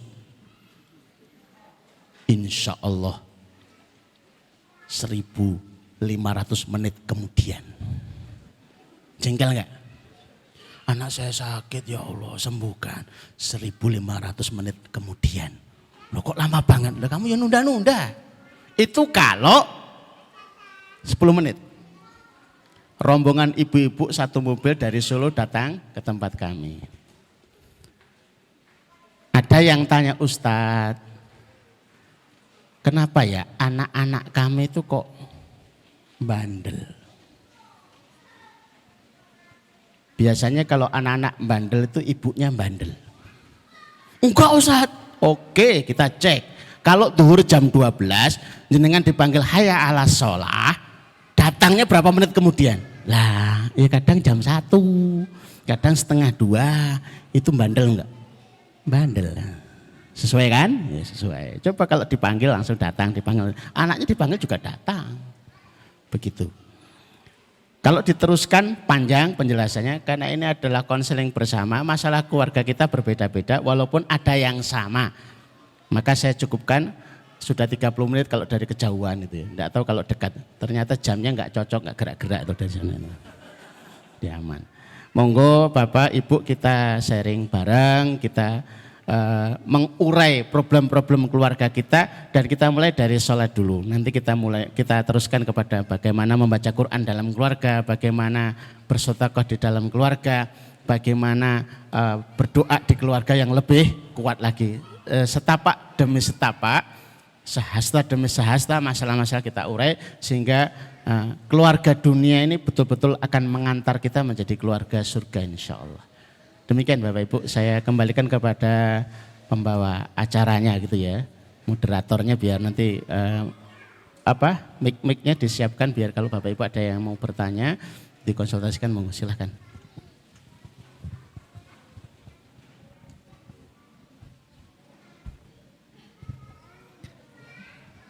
Alhamdulillah sudah kita sama-sama mendengarkan tausiah dari Ustadz Umar Faqihuddin kaitannya dengan super family, keluarga super. Pada pagi hari ini kita membahas tentang poin sholat. Maka kepada Bapak, setelah Ibu semuanya yang kiranya mau bertanya dipersilahkan. Mohon untuk angkat tangan kanannya manakala ada yang mau bertanya.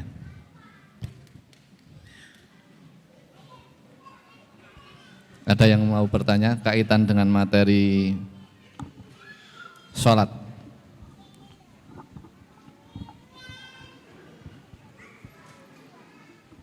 bapak-bapak terlebih dahulu atau ibu-ibu terlebih dahulu nggak ada masalah.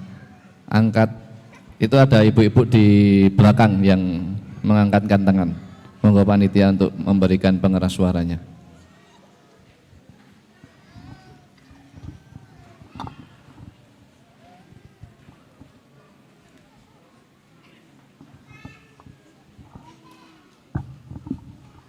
Assalamualaikum warahmatullahi wabarakatuh. Waalaikumsalam warahmatullahi wabarakatuh. Pak Ustadz, saya mau bertanya.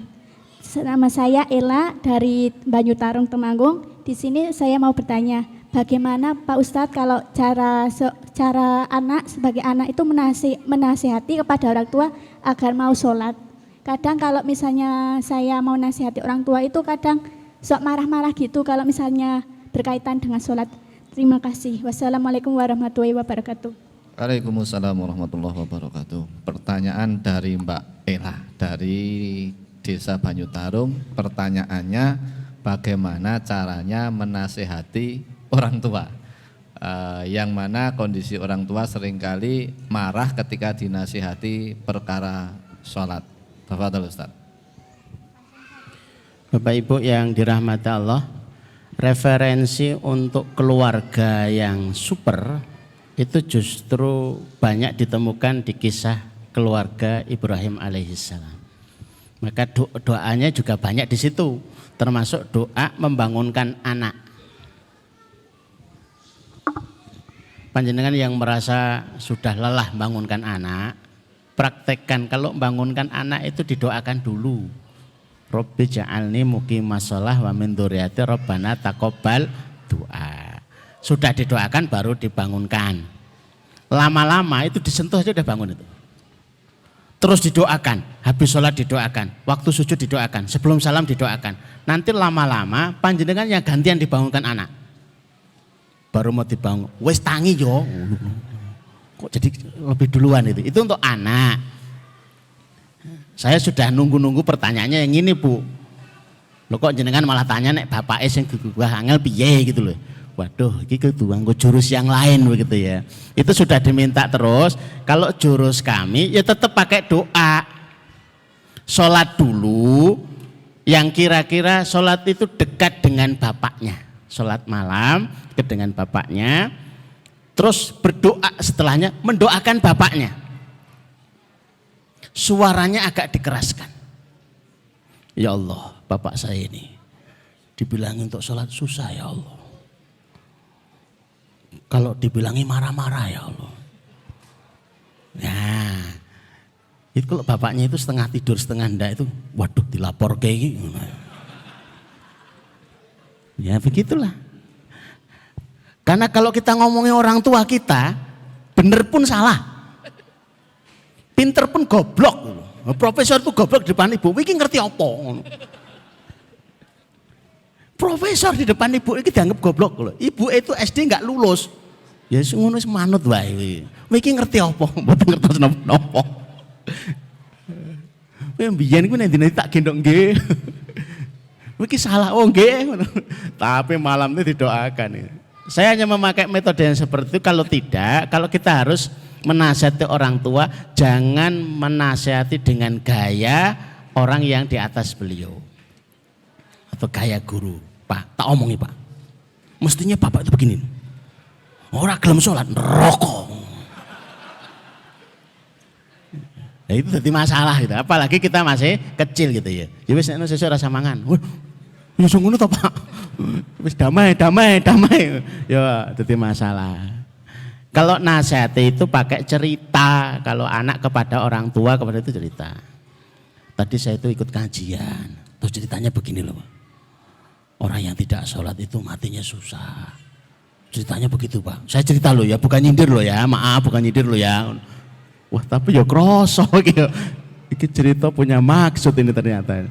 Itu halus, ya memang orang tua begitu mulianya orang tua sehingga untuk menasihati dari anak itu pakai cara yang seperti itu. Pakai cara yang seperti itu. Susah lagi kita beli.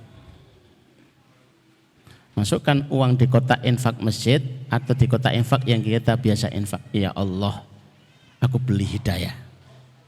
jadikan bapak saya jadi orang 10.000. Ternyata hidayahnya mahal. 10.000 kok orang angkat 100.000. Orang angkat 1 juta. Orang angkat 10 juta. Nggak akan.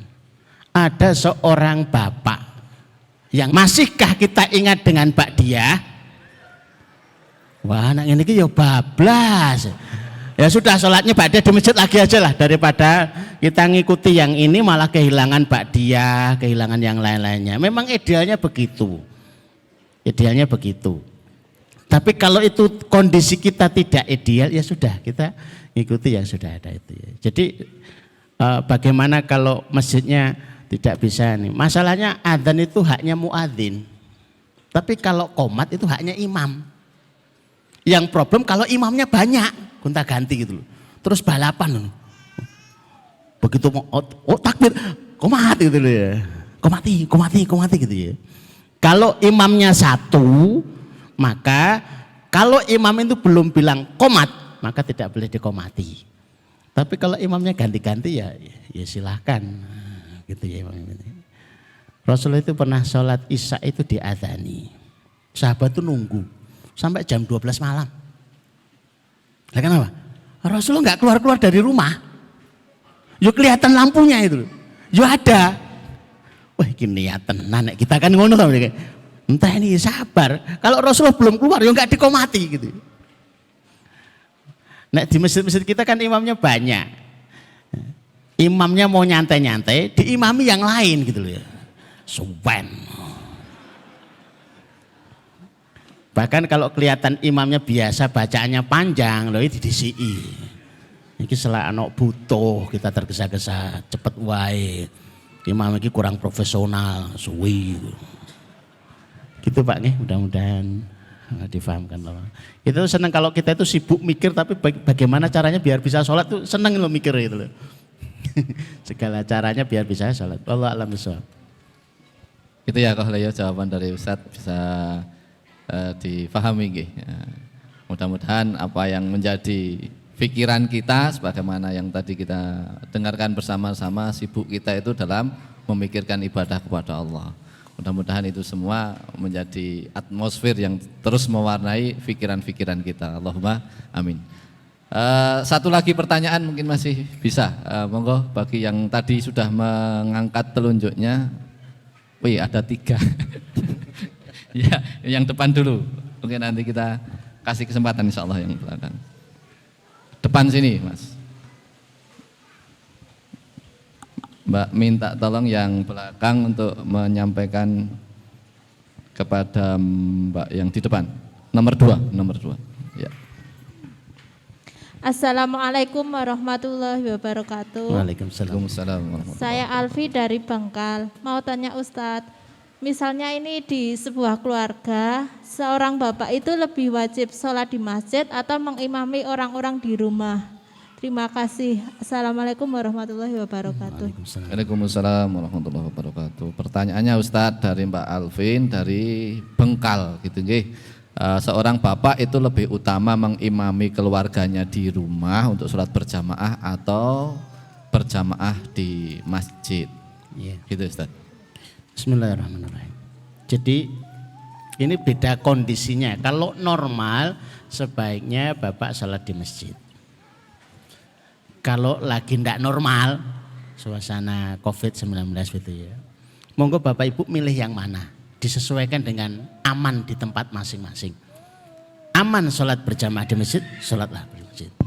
Tidak aman, ya sudah di rumah ngimami begitu ya. Karena ini lebih sederhana dibanding pada zaman Rasulullah. Zaman Rasulullah itu sak kota Madinah itu masjidnya cuma 2.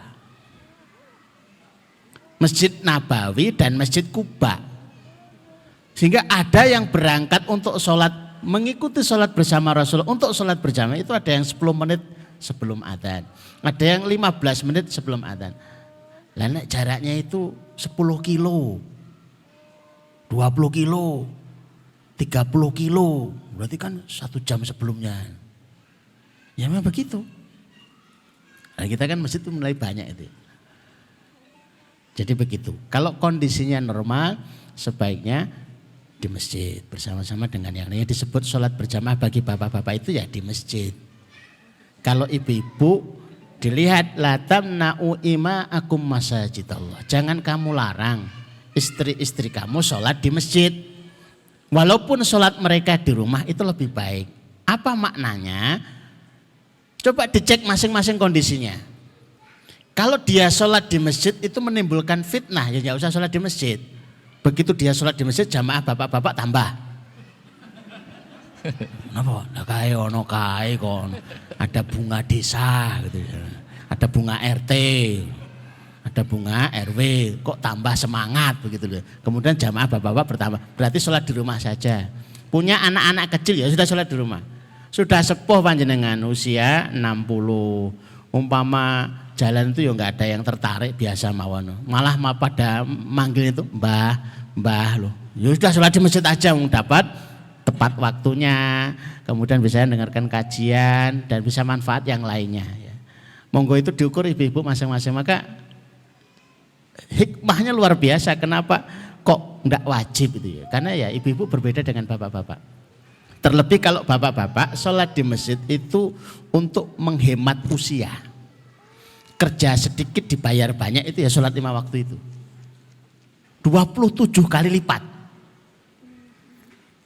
Pahalanya itu ya. Itu diulang 27 kali di rumah nggak pernah bisa menyamai. Kalau cuma sehari 2 hari nggak terasa. Tapi kalau setahun sholat berjamaah di masjid setahun buat bapak-bapak itu sama dengan sholat 27 tahun. Lebih terasa lagi 10 tahun sholatnya di masjid bagi bapak-bapak dikalikan 27 berarti seperti sholat 270 tahun. Dimana kalau di rumah ya seperti sholatnya 10 tahun. Ya mana Pak? Padahal awwalu ma yuhasabu indallah, pertama kali yang akan diteliti, dilihat amalnya kelak di hadapan Allah Subhanahu wa taala itu sholat. Yang pertama kali dilihat itu sholat. Sholat beres, yang lain nggak dilihat. Sholatnya beres, ngaji ngantukan wah ora. Sodakoh jarang-jarang ora gitu ya. Itu sholatnya dulu. Kalau sholatnya nggak beres, dilihat yang sunnah-sunnah, dilihat tilawahnya, dilihat tahajudnya, dilihat yang lain semua, akhirnya dilihat semuanya. Tapi kalau sholatnya itu beres, maka ini yang pertama kali. Dulu serius banget. Hatta kalimat akhir Rasulullah sebelum wafat, as-shalah wa mimma malakat aimanukum. Jagalah sholatmu dan orang-orang yang di bawah tanggung jawabmu. Yang paling berat kan pemimpin. Kalau Pak RT itu jadi RT nggak mengingatkan sholat satu RT, dia akan dimintai pertanggungjawabannya. Itu nek Pak RT, dan nek Pak Presiden lebih berat lagi gitu ya. Wah, rasanya nyalon. Ini siapa yang nyuruh gitu ya? Bisa nyalonkin jenengan nggih sinten gitu loh ya. Sudahlah jadi kepala rumah tangga saja lah. Cukup teriakannya dari pintu dah. As-shalah itu sudah mengingatkan itu ya. Nah, adapun nggak bangun ya itu urusannya masing-masing. Wallahu a'lam bishawab. Gitu ya Mbak Alvin, apa yang tadi sudah disampaikan oleh Ustadz Umar semoga menjadi wasilah untuk kita, wabil khusus para bapak-bapak untuk senantiasa memakmurkan masjid-masjid kita dengan sholat-sholat jamaah kita.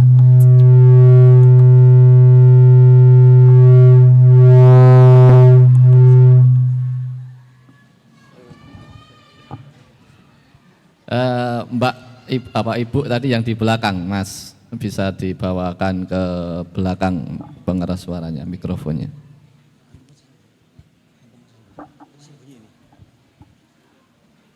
Benar. Di sebelah kanan masih ada 2 yang mengangkatkan tangan.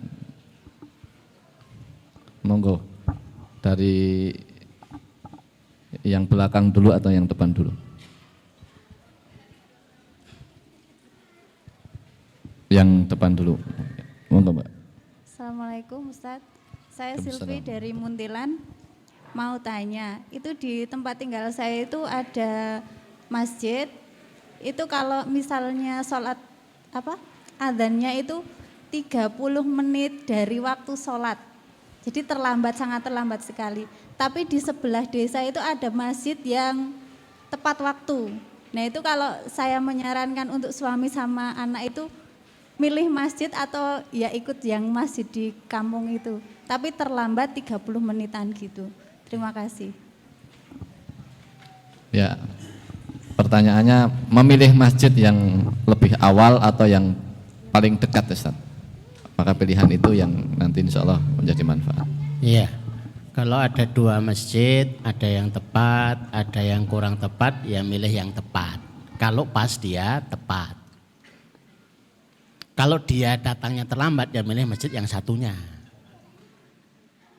Kan kita biasa kalau gitu, kalau puasa gitu ya Bu ya. Kalau buka milih adzan yang awal. Kalau sahur milih adzan yang akhir. Sudah dinikmati saja itu loh. Loh kok lawang jamnya beda. Ini jamnya baru baterainya. Yang satu sudah nyaris habis gitu ya. Tapi itu masih dalam bingkai kebaikan loh ya. Walaupun dari adzan 35 menit kemudian enggak masalah. Masyarakat pun berbeda. Kami sering ditanya, nek masyarakat yang adzan asar 4:30 piye? Lha iki ya jek salat gitu loh. Itu udah bagus mengingatkan itu. Mungkin berbeda dengan masyarakat kota, masyarakat di situ kebanyakan warganya pekerja, ini masyarakatnya petani masalahnya itu. Nekat dikomati 10 menit kemudian, ya bisa. Tapi ya enggak ada yang ke masjid gitu loh. Loh nek itu Pak, betul-betul sedanten urung laut. Neng sawah kok laut gitu ya. Ya memang begitu itu. Pilih mana saja Bu. Sehingga ya kalau pas kita di rumah, dekat rumah dan tempat itu kita pakai di situ. Tapi kalau sama-sama kita itu bisa mendatangi dua-duanya, kita pilih yang terbaik. La masjidun ussisa 'ala taqwa ahaqqu an taquma fi. Masjid yang dibangun atas dasar ketakwaan itu lebih berhak untuk kita sholat di atasnya. Yang paling mendekati kebaikan yaitu kita sama-sama baik, tapi yang paling mendekati kebaikan kita lebih ke sana. Tapi kalau yang dekat yang jauh itu kita terlambat, sementara ini belum umat ya sudah ngikuti yang belakangnya saja, sehingga kok masjidnya pelin-pelan. Ya enggak pelin-pelan, kita milih mana saja boleh kok masalah gitu ya. Gitu ya. Gitu Bu, mudah-mudahan bisa memahamkan ulama. Alhamdulillah gitu Ibu Silvi dari Muntilan, jawaban dari Ustadz, mana saja yang dikira lebih baik saat itu maka boleh menjadi pilihan. Insya Allah kedua-duanya baik. Lanjut satu penanya lagi, insya Allah penanya terakhir ya, karena waktu sudah 9:30 lebih. Monggo kepada Ibu yang mau bertanya. Terima kasih Ustadz atas waktunya. Assalamualaikum warahmatullahi wabarakatuh. Waalaikumsalam warahmatullahi wabarakatuh. Perkenalkan saya Yuyun dari Keuangan. Ustadz saya mau bertanya, Nun Sewu kalau banyak ini cuma 3.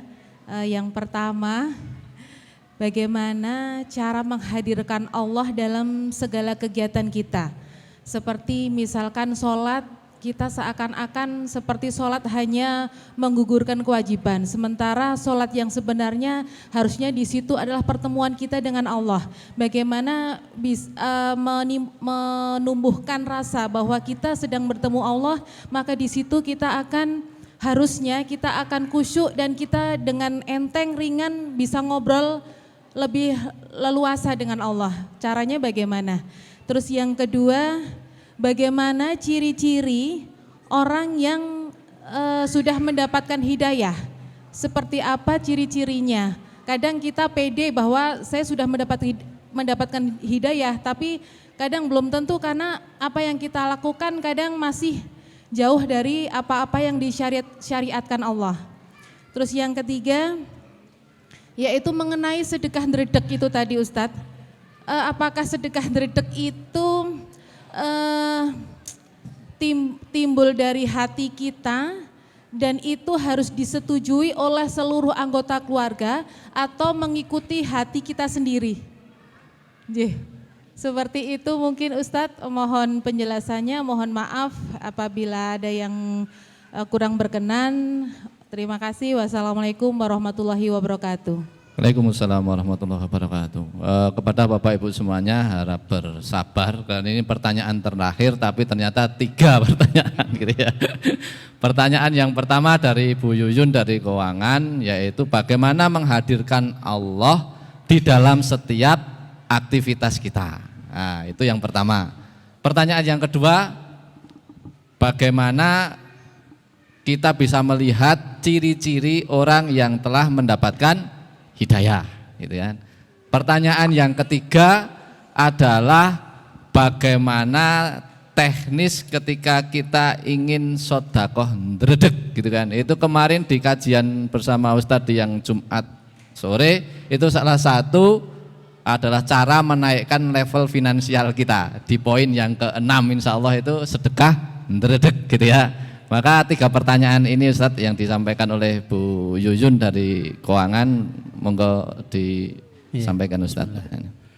Jadi yang pertama bagaimana menghadirkan Allah. Kalau ibu kesulitan sama.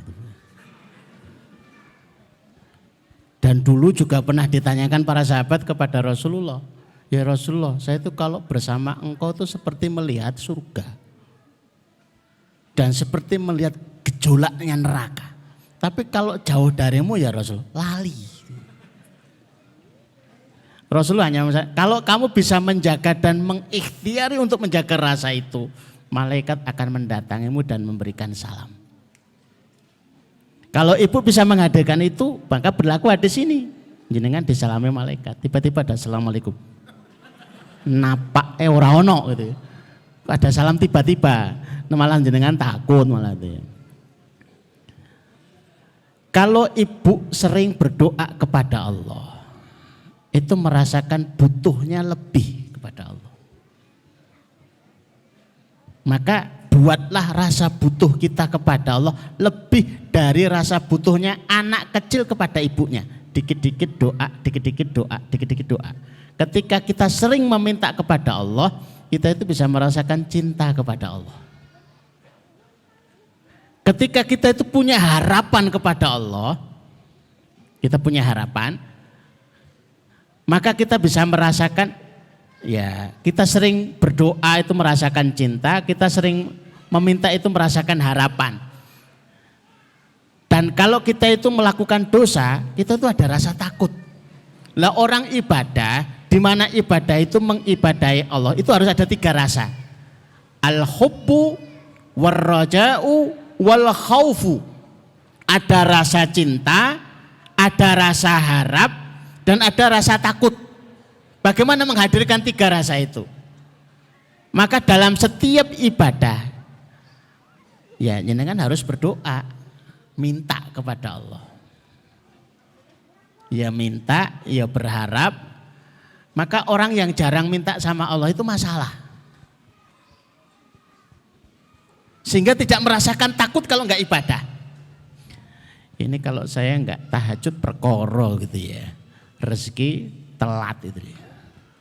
Ini kalau saya enggak sholat duha nanti masalah nanti ya. Ada berkurang jatah. Jadi ada rasa takut. Takutnya kepada Allah bukan kepada yang lain. Karena ya mengibadahi Allah dan berusaha mengkaitkan dengan ini. 3 rasa ini harus dijaga itu. Maka dikit-dikit berdoa, dikit-dikit berzikir.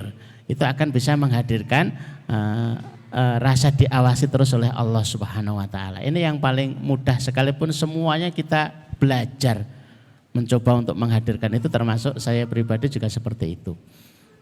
Yang mereka yang bangun tidur itu tidak bisa merasakan apa yang harus dilakukan ya untuk mengibadahi Allah. Dia lupa menyebut nama Allah, dia juga tidak tahu apa yang menjadi haknya Allah, dia juga lupa apa yang harus dilakukan dari ketaatan kepada Allah, maka dia akan dikasih hukuman 4, Bu. Jadi kalau panjenengan merasakan 4-4-nya, itu tanda jenengan itu gagal menghadirkan Allah. Apa itu 4-4-nya? 1, bingung. Aku kok bingungan ya? Nah, itu ada tanda-tanda. Yang kedua, tidak tercapai cita-cita. Yang ketiga, sibuk tidak ada habisnya. Yang keempat, kebutuhan yang tidak tercukupi. Lewong orang sholat, orang ibadah itu jaminannya dijamin rezekinya. Ini semakin ini kok malah tidak tercukupi, ini ada masalah. Jadi cara deteksinya ya simple begitu saja. Kok bingungan, kemudian sibuk tidak ada habisnya, kemudian kebutuhan yang tidak terpenuhi, cita-citanya enggak tercapai. Maka mangkana hammuhud dunya, siapa yang menjadi orientasinya dunia, itu hidupnya ambiar. Ambiar itu kesana kemari itu, enggak. Wah, kita tuh belajar dulu, buka-buka dan lain sebagainya. Jadi kan cuma duduk. Persis itu pokoknya pahalanya podo, Pak. Itu kayak orang doa itu loh. Panjangnya itu 10 menit, 15 menit, kita cuma amin. Itu pahalanya sama itu ya. Amin itu sama, idem itu ya. Monggo ndonga sing panjang, nyantai wae ngopi-ngopi sik dan lain sebagainya. Baru kemudian sampai Robbana atina fid dunya. Amin. Wis ngono tok. Wah yang ndonga dawa kono idem. Idem itu sudah copy paste ya. Jadi kalau orang thalabul ilmi itu pahalanya sebenarnya sepele, sederhana, tapi berlipat-lipat. Saya kemarin nyampaikan kepada ibu-ibu yang hadir ke sini, jadi jamaah-jamaah ibu-ibu Aisyah itu ya. Sebuah doa kalau dibaca itu senilai dengan pahala orang berzikir pagi sampai sore. Wah, yang tahu ini jadi senang gitu. Iya. Ngapa tak zikir suwe-suwe gitu ya. Tapi ya alhamdulillah enggak hafal-hafal. Wong enggak tak tulis. Karena kalimatnya itu subhanallah adada ma khalaqa. Subhanallah sebanyak yang kau ciptakan. Wah, yo. Oke, memang begitu. Subhanallah mil'a ma khalaqa. Subhanallah sepenuh yang engkau ciptakan. Subhanallah adada ma fil ardi wasama. Subhanallah sebanyak yang di bumi dan di langit. Subhanallah mil'a ma fil ardi wasama. Subhanallah sepenuh yang ada di bumi dan di langit. Ditambah lagi subhanallah adada ma ahsa kitabah. Subhanallah sebanyak yang dihitung dalam kitabnya. Subhanallah mil'a ma ahsa kitabah. Dilengkapi dengan subhanallah adada kulli syai. Subhanallah mil'a kulli syai. Subhanallah sebanyak yang diciptakan Allah, sebanyak segala sesuatu yang meliputi ini. Ya pantas pahalanya banyak.